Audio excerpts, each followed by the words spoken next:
Well, this is Dr. Stan here at Radio Liberty, coming to you from the hills overlooking beautiful and picturesque Monterey Bay and bringing you the news, the story behind the story. Hoping to convince you that reality is usually scoffed at, that illusion is usually king. But in the battle for survival of Western civilization, it's going to be reality, not illusion or delusion, that's going to determine what the future will bring. And I have to remind you the views expressed here are not necessarily those of the owners, management, staff, sponsors, or supporters of the station you're listening to. They're my views. And for the next hour, they're going to be the views of Randy Engel. And I am deeply indebted to Randy for calling my attention and providing us with certainly some amazing information. Now, basically, it's very seldom we have an opportunity to actually find out what the people on the other side are doing. Certainly, we have the writings of Professor Carroll Quigley, who is associated with the people who rule the world, and basically, I know what he said was true because I went back to Georgetown University. We offer an interview with Professor Quigley. We actually have all of his papers and going into how he actually got into their secret records and found out about their secret meetings as they were planning to take over the world.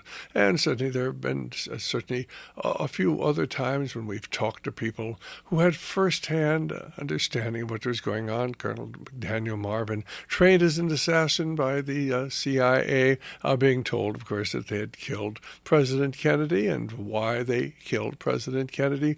But the story you're going to hear this afternoon is something that Randy Engel got from a doctor in Pittsburgh, Pennsylvania, a Dr. Dunnigan, who back in 1969 had heard a talk by Dr. Richard Day, who was director of research for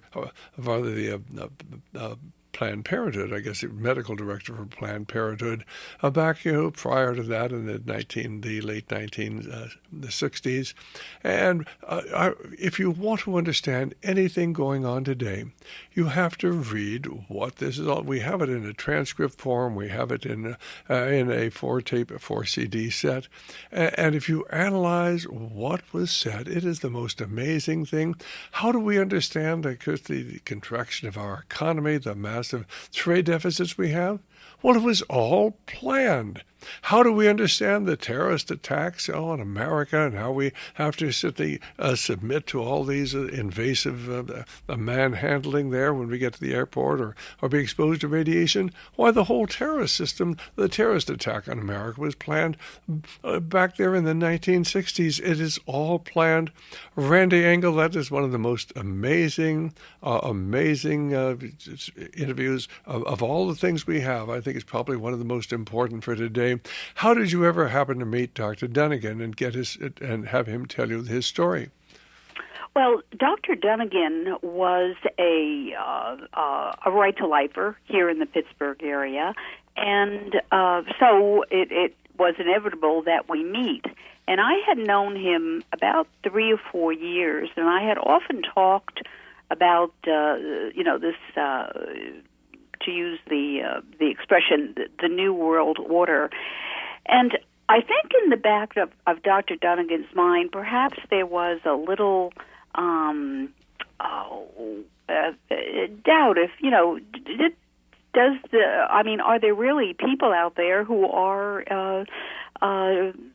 intent on directing just about every phase of living?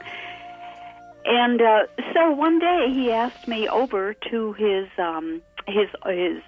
pediatrician's office, and we sat down, and he started to tell me about the speech of Dr. Richard Day. Now, Dr. Day was the former medical director of Planned Parenthood, and he had come to Pittsburgh in March of 1969. And he was well known. Dr. Day was well known for his work in the pediatric field, neonatal care. So naturally, when they had this formal meeting and he was the guest speaker, everyone assumed that he was going to talk about neonatal care. Hold that thought. We'll be right back. Well, this is Dr. Stan. Our guest this afternoon is Randy Engel, and Randy lives back in Pittsburgh, Pennsylvania. And certainly sometime in the late 1980s or very early 1990s, she had an opportunity to talk to a Dr. Dunnigan. And Dr. Dunnigan was a pediatrician in Pittsburgh. And he began to tell her about a meeting he'd attended in 1969 where the speaker was Dr. Richard Day, the former medical director of Planned Parenthood.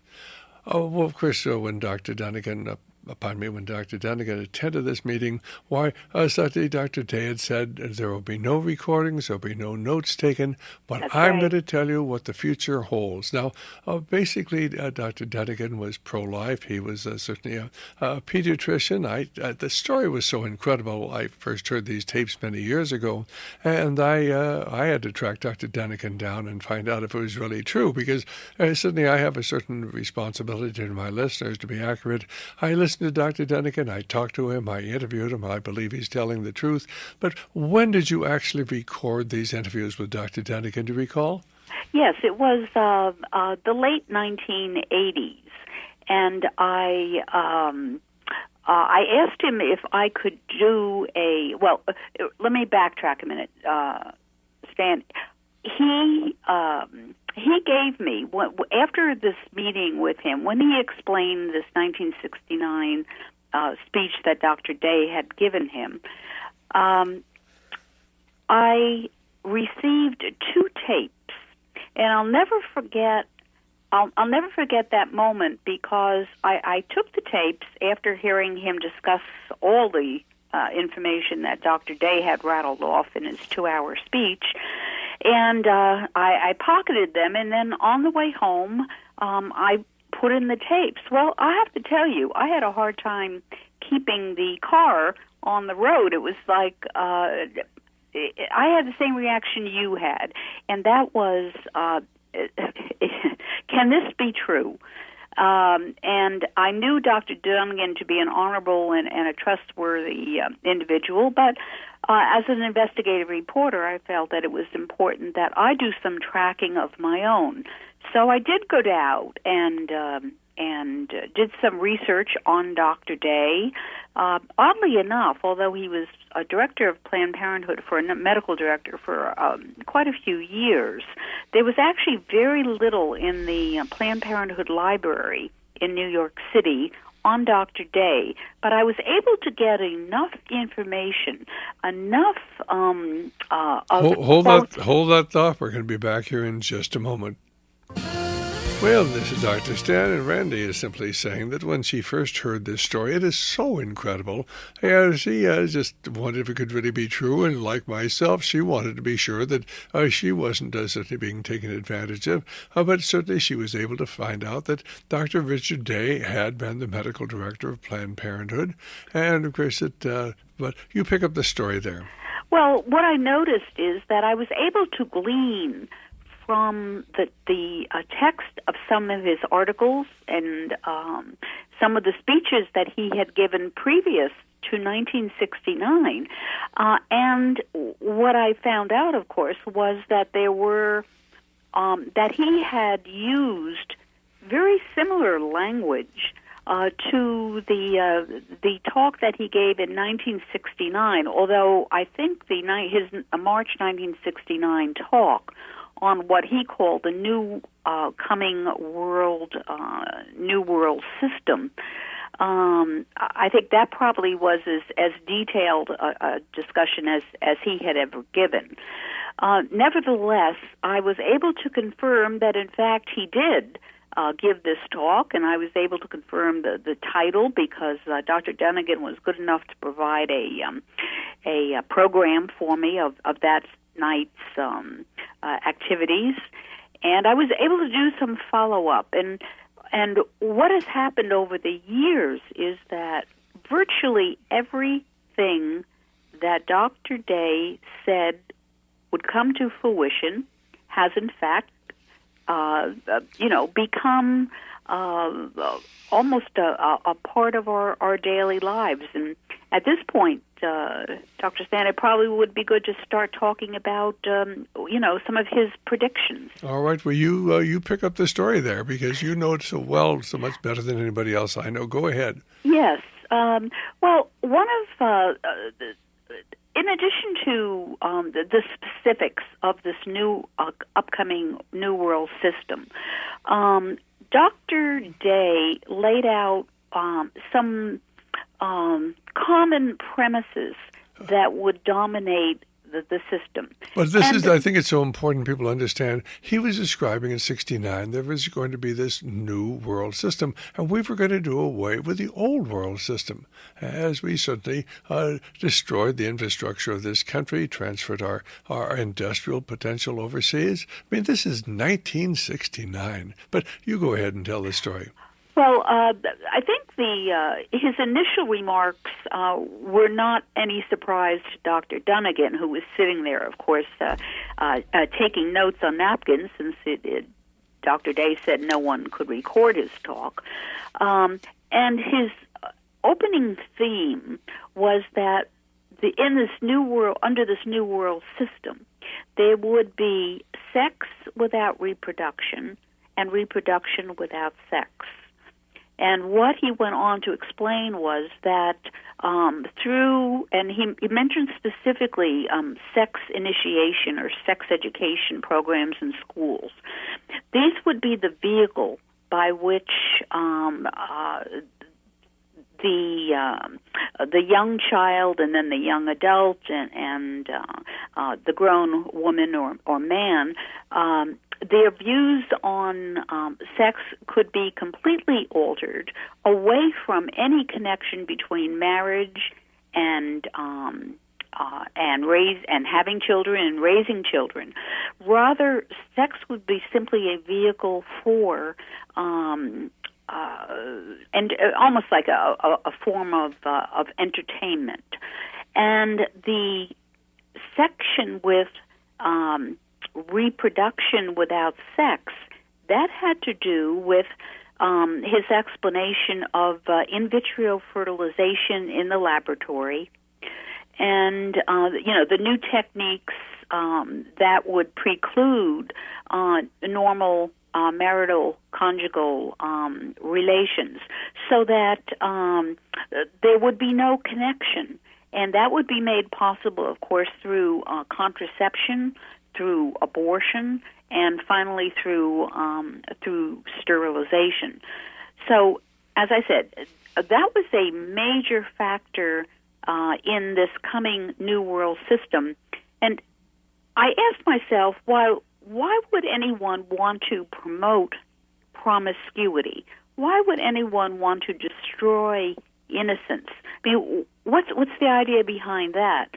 And what it became clear was that individuals who are trapped in the sexuality circle, who are proficient in vice as opposed to proficiency in virtue, these are people that are easily controllable and will not provide any opposition to the coming New World System. So, here we have really a grooming of our young people in amoral and immoral acts, simply to be to serve their New World masters. And I thought one of the interesting things, as I remember, and Chris, is a long time ago, correct me if I'm wrong, but basically, of course, they wanted the sex education. So young girls, 13, 12-year-old girls, would get pregnant. And then, of course, what are the parents going to do? I mean, their child is pregnant.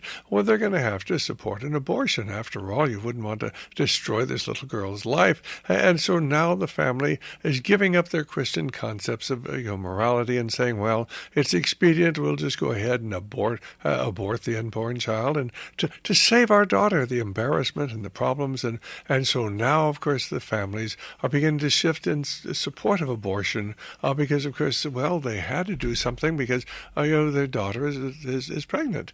And how diabolic it was, how they would manipulate people. You remember that part? Yes, I do. And what was very interesting about Dr. Day's comments were, and he did this throughout his speech, he would say, he would give, the fact that, millions and millions of children would be unborn children would be aborted, and that. But the good thing about it is, as a result of all these abortions, people would become accustomed to killing their own children, and therefore, again, the goal was to reduce population.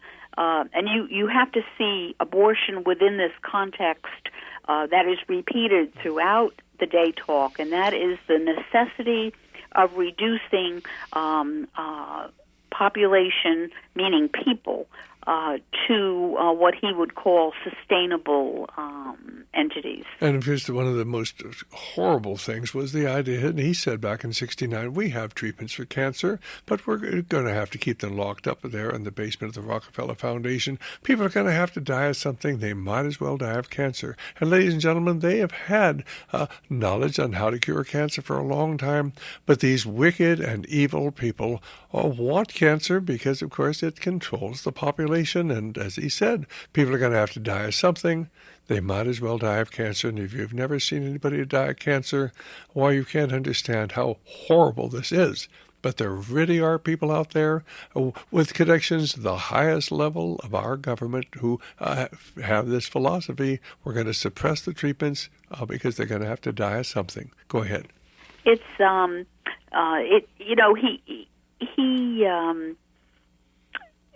he mentions only one proper name throughout his entire talk, and so he didn't reveal the men, the hidden faces, and so forth, but he did mention the Rockefellers, and he mentioned them at a number of times. And I think it's important for your listeners to realize that this man was an insider. He was a part of the Rockefeller clique, and he knew what was going on. And he knew what was going on. Obviously, being associated with Planned Parenthood, he knew all about abortion and sterilization and so forth. But as he started to talk, it was revealed. For example, he said that that society would be highly sexualized. In other words, clothing would be cut such as to accentuate certain body parts. There would be the introduction of porn. Porn, you wouldn't have to go out to some slimy little hole in the wall to watch porn flicks. You would be able to get them on your VCR, and everything would be shown. Everything imaginable and not imaginable, he mentioned, would come on your screen. And when I heard that, I thought that was really odd, because if your listeners try to remember what it was in '69, the term, VCR, that wasn't even in the public consciousness yet. Yet he knew it was already on the drawing board. He would talk about other items, and Stan, since you mentioned it, I'm going to mention it too, because it was so important. It had to do with people's livelihood, and he made it quite clear, again, in relationship to sustainable Earth, and that we had enough pollution, and it was time for us to ship our heavy industry abroad. In other words, let some of the less developed countries tackle the question of pollution. So he said the United States, this is in 1969, had been designated as a technology and educational world center, and that our heavy industry would be shipped abroad. Of course, I'm from, Pittsburgh, sitting here in Pittsburgh, Steel City. Well, our steel mills are all gone. Shortly after Day made that comment about the steel industry leaving the States, sure enough, here in Pittsburgh, it was announced that the steel mills would be closing, and other items. So, for example, the car industry, we would be losing. Hold that thought. We'll be right back. Randy, go right ahead. Yeah, we talk about this loss of our economic base, and Dr. Day outlined step by step that we were going to be deindustrialized. He talked about the fact that our Declaration of Independence, in other words, as a country, that we would be independent in every way in terms of manufacturing. He said that was obsolete. We have now to entertain a new declaration of interdependence, so that countries would be assigned these managers operating behind the scenes. We have been designated as a technological, educational country. Now, I ask you, Stan, did you vote for that? I know I was never. It was never a ballot issue. Do you want to get rid of your heavy industry, and do you want to become this? No, of course not. But No. They knew exactly what they were doing. This was all carefully planned. Planned, and that's the key. Now they don't plan everything to the to the dot. What they do is they plan large scopes of activities such as industrialization and shipping that abroad. I'm sure they had NAFTA was probably written very early and then given to the congressmen and senators to pass this legislation for our country. But so much of what passes for legislation these days doesn't in fact start and is not beneficial to us. We're talking about being beneficial to a world economy, and if it takes the United States has to sacrifice millions and millions of its jobs, well, that's it, because that's the plan. And it is a plan, and really, of course, we talked about how they were going to get our automotive industry moved overseas, how we were going to intentionally build inferior cars that really could compete with the Japanese cars, how much they'd be much better. We would use plastic on our door handles and our window handles so they'd break off and fall off, and people would get angry at American cars, and they'd want a Toyota car, they'd want a Japanese car, because those cars were made solid and they would last so much longer. So this whole idea of shifting our automotive production to other countries was really all planned. They knew exactly what they were doing back in 1969. It was just that the average American had no idea what was going on. Yeah, and the interesting thing about it is, as a kid growing up, I can remember looking at something, in the store, and if it said "Made in Japan," my parents would make some remark, "Oh, that's junk." I mean, that was the whole thing. A car made in Japan, oh, that couldn't be very good. But this new world system has absolute control over the media and over, as I said, over the large industrial patterns of how we grow as a nation, and through the media and hold that thought. We'll be right back here. Well, this is Dr. Stan, and certainly Randy simply talking about this talk that Dr. Day gave, and we have the transcript, Dr. Dunnigan's description of it. And what we're seeing today in the wave of globalization was all readily well planned back in 1969, shifting our automotive industry overseas, shifting our other industries overseas to the point where we would have no production here in the United States. We would simply be a technological community, and production would be done in other nations. This was all planned. They knew exactly what they were doing. But of course, what's going to happen as far as all of our workers? Well, they're just out of work, or we'll get them retrained. How are you going to train somebody who's 50 years old to become a computer technician? And then, of course, we don't produce any computers here in the United States. We don't have any electronic industry. We've shipped it all overseas, along with our textile industry, along with our steel industry. All carefully planned. And of course, increasingly, you're going to see the other instruments that are made out of steel being made overseas as we simply reindustrialize America so we can lower the living standards here down. But you have to read what they were saying back in 1969. Nothing is happening by accident. It was all planned. But go right ahead, Randy. Well, I think one of I know Dr. Dunnigan was deeply religious, and so when Dr. Day began to talk about what kind of religion we would get with this New World System. Now, he would often make these, throughout his speech, he made these quips. And he said, well, people need religion, so we're going to give them religion. And so Dr. Dunnigan, started this was a point that was of special interest to him.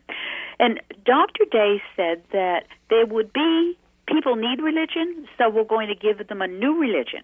But this would be a religion without dogma and without morals. It would be the kind of religion that would make you feel good inside, but would be totally vacant in terms of what the beliefs were, and any morals that would go along with it. And if you look around and you see what Americans tolerate today, that was unthinkable in the late 1960s. And of course, immediately one would think of the killing of unborn children. Abortion was unthinkable. That the Supreme Court would approve of this killing, but Dr. Day said, 1969, he said that abortion would be legalized and that it would also be tax funded. So this was all on the drawing board, and no surprise. It was just planned that way. But of course, the other thing is that they were even talking about the terrorism that was going to come. I mean, who back in 1969 was thinking about a world terrorist movement? But this whole thing is instigated. I would just comment incidentally. Anybody who wonders who's funding the Al-Qaeda who's killing the American boys? You go up on the internet and type in Belfast Telegraph, Lord Black, and then funding terrorists. And on the 4th of November of this month, Lord Black got up in the House of Parliament, and you can actually see this on some of the websites up there, and said, I've been spending billions of dollars to terrorists throughout the world. Yes, we funneled billions of pounds to the Irish Republican Army and billions of pounds to the terrorists in North Africa. Of course, he didn't mention that's Al-Qaeda who's killing our boys, and over there, somebody's got to fund Al-Qaeda and the Taliban. Did you ever wonder who's funding them over there in Afghanistan, the killing boys? Why, it's all coming from the Bank of London. That's part of it. I'm sure we have our own organizations, but here's a peer, a British Lord Black is his name.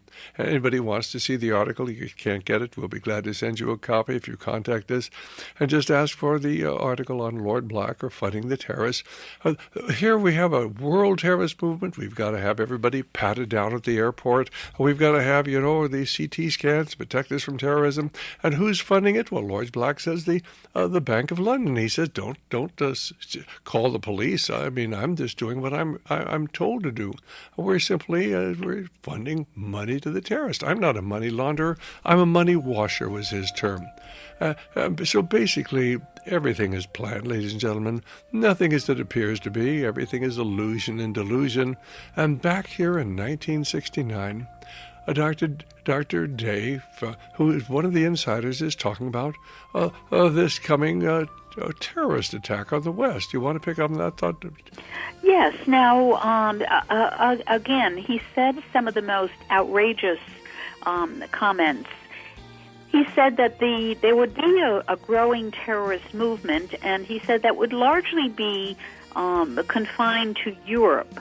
But he said that if it was necessary, they could bring terrorism to our own shores. Oh, shucks, and what do you know? Why? And that Dr. Day said that Americans would be willing to give up their freedoms for additional security.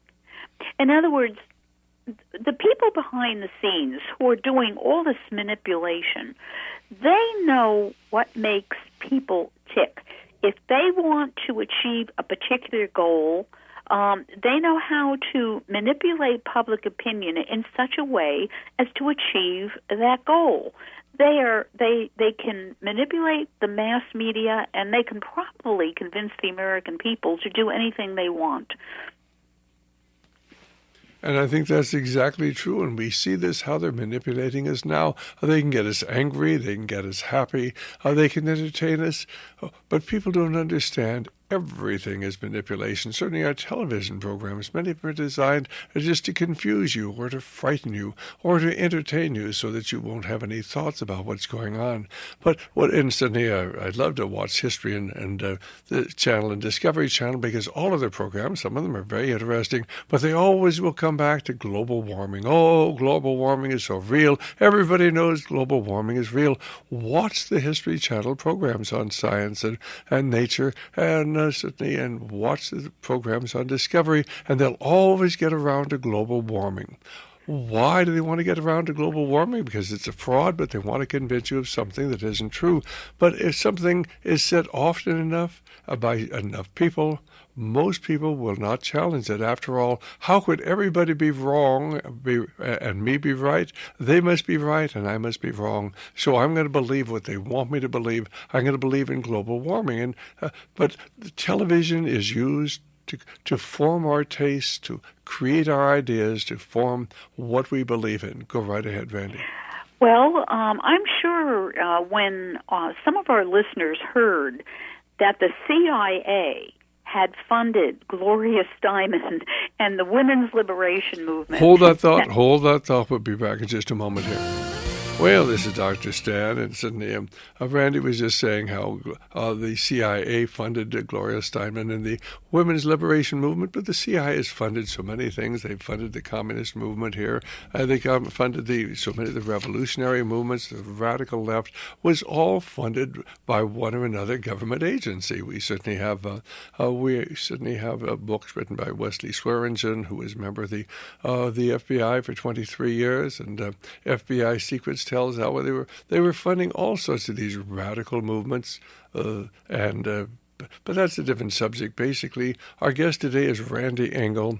We're talking about a 4-tape set we have. It's called The New Order of the Barbarians. The New Order of the Barbarians, the interviews with Dr. Dunnigan, who in 1969 had heard the talk given by Richard Day, the director of Planned Parenthood, or the former director of Planned Parenthood, medical director of Planned Parenthood, telling about the plan of the insiders for the world, how they were going to send our industrial base overseas, which they have, how they were going to send our automotive production overseas by creating and building inferior cars here in the United States, where the Japanese cars would be better, how they were already planning at that time on the possibility of bringing the threat of terrorism to the United States, as a means of controlling the American people.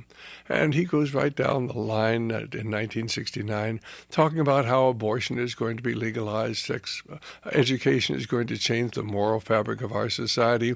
You'll be able to watch television in your own living room for the comfort of your living room. You won't have to go out someplace to watch pornography. The whole changing of the structure of our society, it really is an amazing thing. Randy, before we go on, would you like to tell our listeners how they can get in touch with your ministry? Yes. If and I hope they certainly are, even if they doubt anything that we've said, go to our website, which is www.uscl.info. That's uscl.info. That is the site of the U.S. Coalition for Life. And if they go over to the research library, they will find the transcript that you mentioned. I don't think the transcript is as effective in driving home the reality of this New World System and its meaning for us as Americans as the videotapes and as the cassette tapes and the CDs are, but I think it will give them a start in trying to get a handle on what this New World System means to them, what it means to their family, what it means to their livelihood, the economy, what it means to their religious beliefs, what it means to their, to morals, to every aspect of living. Because when Dr. Day used the term population control, as I came to understand, what he's essentially talking about is people control, the control of the way that we live, and of course the way that we die. Because while he was pushing birth control at one end, he mentioned that there would be an increase in euthanasia, that is the killing of the handicapped and the elderly. And in fact, he had a whole scenario built around what he called the demise pill. And this would be the pill that you would take at having reached a certain age, and everyone would wish you well, including your family members, and they would give a party for you, a going-away party, and then you would go and, you would essentially be humanely killed. And when he was talking, as I recall, there's a movie called Soylent Green. And in that movie, there was pretty much the same thing, that if you reached a certain age, that you would be sent to a happy hunting ground. They would euthanize you on the table as you were watching beautiful pictures and listening to, Beethoven's symphonies. Well, today we call it end-of-life care. We call it hospice, but they send people to hospice who don't have cancer. There are people who put on end-of-life care who do not have cancer, but they made the decision, the doctors have made the decision, or perhaps the families have made the decision, that it's time for them to go, and they simply start them on an IV morphine drip, and that's the end of them. I'm not talking about something imaginary. I'm talking about things going on across America today, and nobody is talking about it. They call it hospice, they call it end-of-life care, but they're not necessarily have terminal cancer. They just put them on end-of-life care because, Well, basically, Medicare is not going to pay for these patients going back in the hospital. And if the doctor is spending too much money, the hospital gets paid a certain amount of money, whether they're 1 day or 100 days. And after a while the hospital puts pressure on the doctor, and the doctor's got to get rid of that patient. And if they can't go home, they go on end-of-life care. This is not imaginary, ladies and gentlemen. It's happening in America today. And where is the outcry from our doctors? Well, they're trapped in a system, and the hospitals are putting pressure on them, and they've got to get rid of these patients because they're going to bankrupt the medical system. And if you care about the medical system, we've got to just prevent excessive overutilization, like people in the hospitals for a long period of time trying to save their lives. So these things, so many of the things that Dr. Day talked about are coming to pass today. Our telephone number, if you have a question for Randy, 1-888-24-LIBERTY, 1-888-24-LIBERTY, or 464-8295. 1-888-24-LIBERTY, 464-8295. Could it really be that everything going on today is planned? Well, this is why this is such an important 4-tape set, and this is why really the transcript is so vitally important. You can get it at Randy's website, or you can get the transcript from my ministry. If you have access to the computer, go there. Once again, what's the website, Randy? It's www.uscl.info,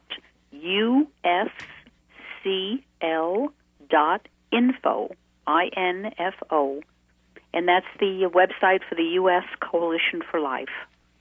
The U.S. Coalition for Life. Well, if you're out there in the listening audience and you have a question, maybe you don't believe this is true. Well, I will tell you that I certainly talked to Dr. Dunnigan before he passed away, and he wasn't that old a man when he passed away, was he? No, he was in his late 70s. So it was a great loss. So I'm glad he made the tapes. It's kind of his the legacy that he has left behind.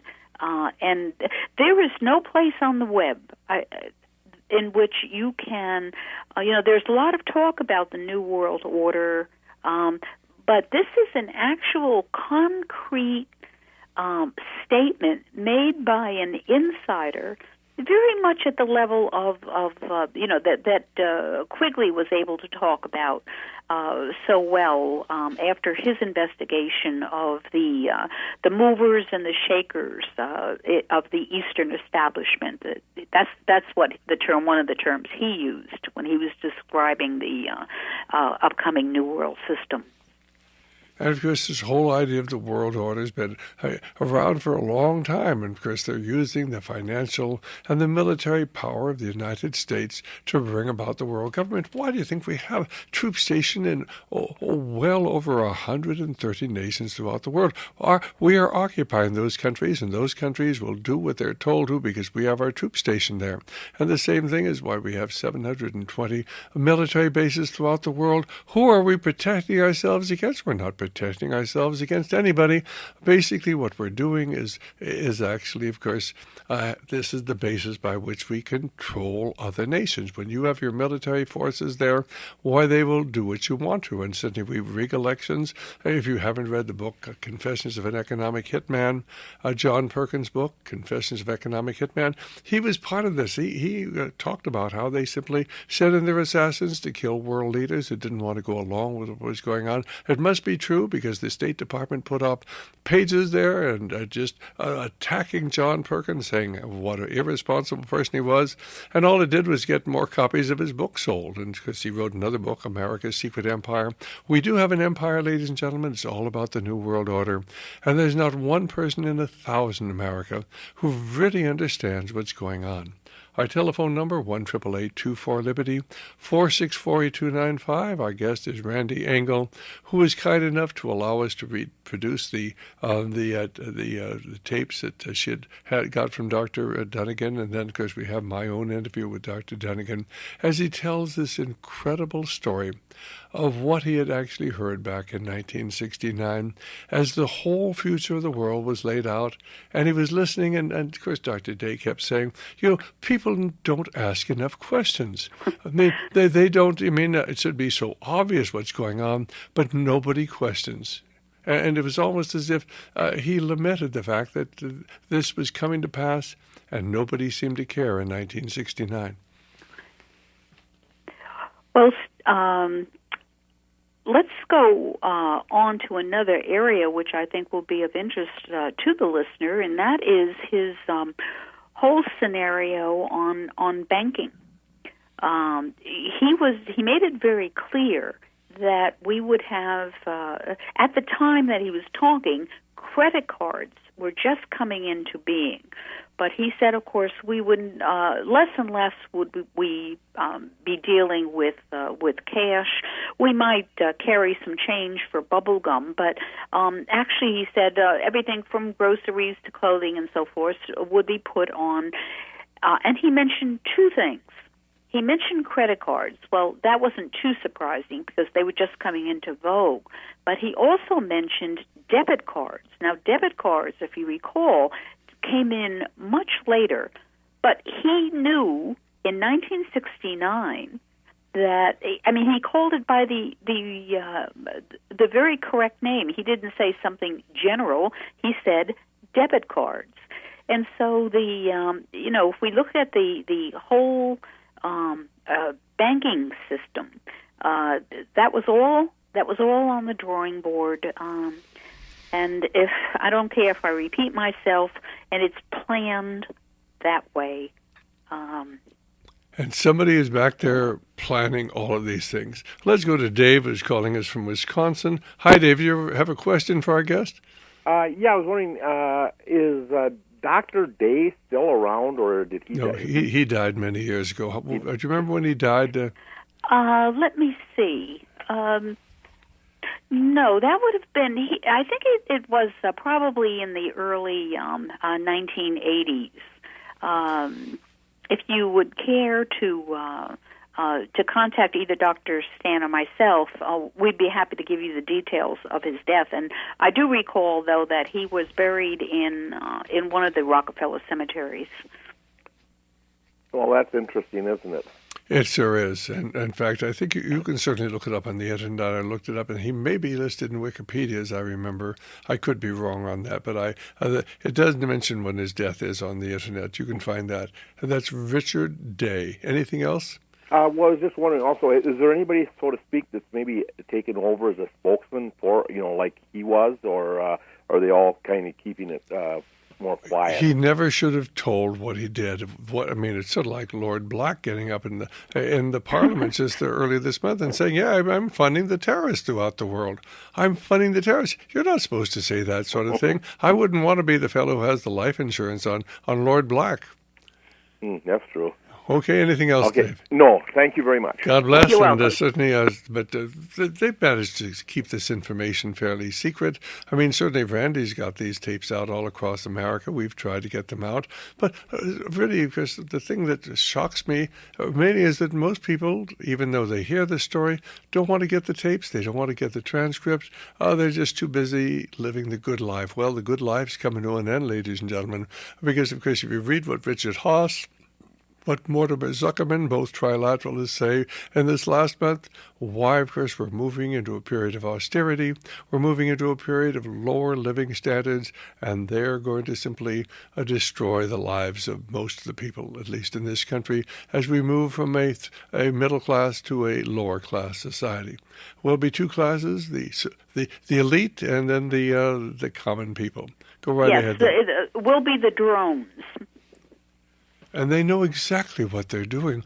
And the information is there. I mean, there have been people on the other side, like Professor Quigley, who came out and really laid it all out in his books. In the two books, they were suppressed for many periods of time. Certainly, Dr. Dunnigan has put this out. We can give a half a dozen people who've come from the other side to tell you exactly what's going on.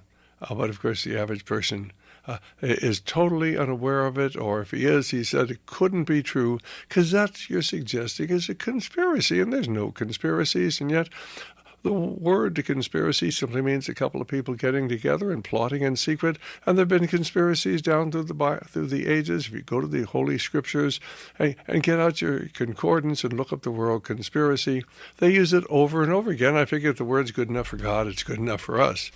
Go right ahead, Randy. Well, you mentioned, the tapes and the text. It would be very good. I know that there are many of your listeners who belong to Bible-based groups. They belong to book clubs. They talk among themselves, and I think that even if they can't get the discs or the CDs or get those later, at least look at the transcript. Look at the transcript and circulate parts of it among your friends, and start talking about the issues that affect your life and those of your children. If you have any compassion at all for the future, which is our children, you need to get and to be informed. You need to know how our government works. Our government no longer works by the ballot box. Our government is ruled from afar. They give us the legislation that is necessary. They gave us NAFTA. They gave us all these other deindustrialization pieces of legislation. Those didn't originate with our Congress. They came from outside, and they are actually imposed. And go right ahead. Well, I think Dr. Day made it clear, and he said that people don't understand how government works today. In other words, people don't have any appreciation of the way politics can be manipulated, the way that public opinion can be manipulated. And the answer, of course, is if you don't like being manipulated, then you need to cut off the source of the manipulation. And that is, of course, the one of the crux of the problem is that do people want to cut themselves off from this poison? Hold that thought. We'll be back in a moment. Go ahead and go right ahead and finish your thought, and then we have Gloria calling from Washington. Well, I just remember that the POWs during the Korean War, one of the strategies they used, and were able to, some of these POWs were able to survive, is they broke their eardrums. In other words, they became immune from the verbal harassment of their interrogators. And it's the same with us. We've got to cut ourselves off from being manipulated in every way and turn to information sources that are reliable and truly which tell the truth. Amen to that. Well, let's go to Gloria, who's calling from Washington. Hi, Gloria. How are you doing? Well, hello. I just am really enjoying your speaker tonight, and I just wanted to share quickly that I've seen some terrible things with hospice. I'm not saying that the nurses are not compassionate, but their plan is to come into your home or into the nursing home and to give large doses of morphine. I've seen that several times with different people I know, and I think, saved my dad's life from an overdose, and the PDR, actually, physician's desk reference, said that he should not be taking any morphine with his COPD, and so I actually called the physician who admitted that's what hospice does. They give morphine. That's right, and that's how they kill the people. And I would ditto that, Gloria. I made a lot of family members angry, but I think I saved my dad's life for several more months because I intervened, and that's what we have to do. We have to stand up for truth.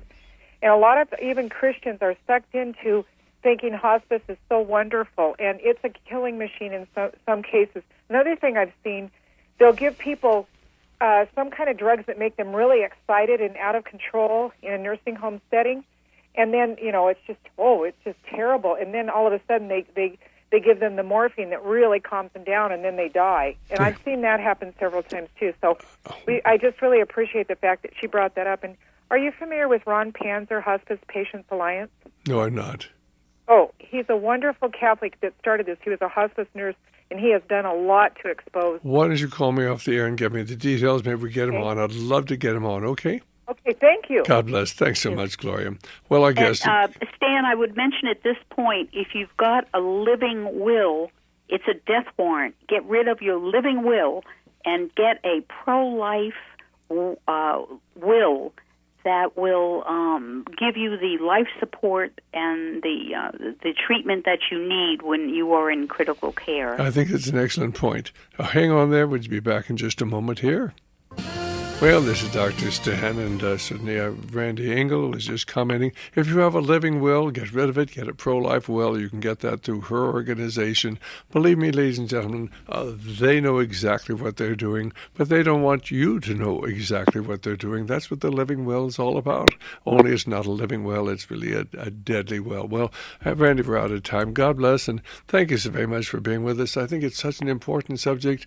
I hope everyone will go to your website and pull down the transcript of the New Order of the Barbarians. It's the most amazing information you'll ever read. God bless. Thanks so much. God bless. Bye-bye. Bye-bye. Okay, fine. If you're out there in the listening audience, we certainly hope that maybe you'll want to get this. Now, you can get it off of Randy's website. You can get it from us, but we got it all nicely bound in a little booklet, and so we have to charge for it. Let me suggest you get the tapes and you get the transcript, and you read it, and you read it, and you reread it, and then you study it, and then you have our permission to go ahead and copy of it. And get the information out across America. We want the people to know that everything is going according to plan, and there is a master plan. Certainly, if you've never heard of the interview we have, it's not an interview I did with Professor Quigley, but an interview that we have with Professor Quigley. As he talks about these people who rule the world, how they suppressed his book, about the emblem on the back of the dollar bill, the pyramid cap by the all-seeing eye. And as he said, these crazy right-wingers, they want to tell me that that's the symbol of the Illuminati. He says it's been around for 6,000 years. Well, he's absolutely right. It's been around for at least well over 4,000 years. It's the emblem of the ancient mystery religions that sprung up after Nimrod, of course, failed in his effort to build the Tower of Babel. And, of course, it was this idea of fulfilling Nimrod's dream of a one-world government under a one-world leader. And that's, of course, what Plato wrote about. They were all involved. If you haven't read my book, Brotherhood of Darkness, you need to get it, you need to read it, and then, of course, the information is all there. Certainly you can get our information on the occult hierarchy. There are 3 pamphlets, about 150 pages, introducing you to this. You can get William Still's excellent book, The New World Order, The Ancient Plan of Secret Societies, because that's what this world government is all about.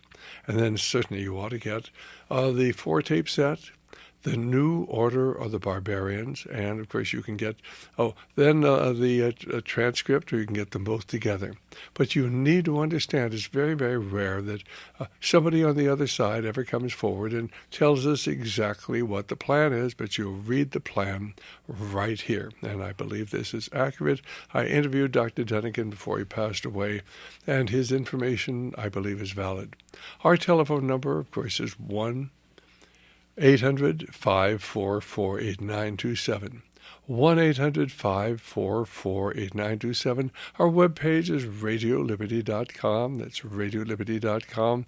I would mention that we are primarily listener-supported, and if you are out there listening to our programs and you agree suddenly that there is a problem, and you'd like to join the Radio Liberty family of supporters and help us support the 60 outlets we have every week, why, give us a call, because your financial contribution will help us. We're behind for the year, and if I would like to end the year certainly out of the red, so if you can give us a hand, 1-800-544, 8927, 1-800-544-8927. And if you're not in a position to help, then please pray for Radio Liberty, for our provision and for our protection. We do have, of course, this great new DVD by our friend Lynn Marzulli on the UFOs and about the alien implants, the interviews with Dr. Roger Lair, who's actually removed 16 of them. It's called The Watchers, and fascinating information on the cattle mutilations. You'll see them. You'll see the UFOs. You'll see the alien implants. That's The Watchers. You'll want to get the DVD. The Secret of Oz. That's The Secret of Oz. Goes in the background of the Wizard of Oz, and of course the whole story was a metaphor. It was an allegory of the banking system. You also want to get my talk on the financial Armageddon, how they brought on this whole financial collapse. It comes with an excellent syllabus. Please pray for America, pray for revival, but pray for Radio Liberty, for our provision and for our protection. And so until tomorrow at the same time, may the Lord be with you.